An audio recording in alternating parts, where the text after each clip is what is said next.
NRP 8311 0111 serta satu rekan lainnya berdasarkan keputusan Kapolda Aceh nomor Kep 871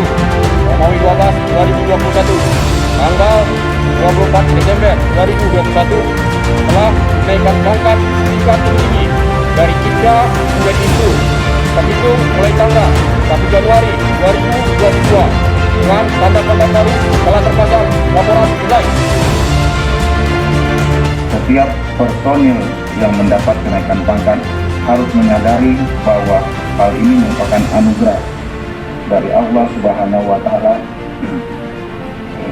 dan suatu bentuk penghargaan yang diberikan oleh negara dan institusi Polri dalam menunjang perjalanan karir saudara sekalian.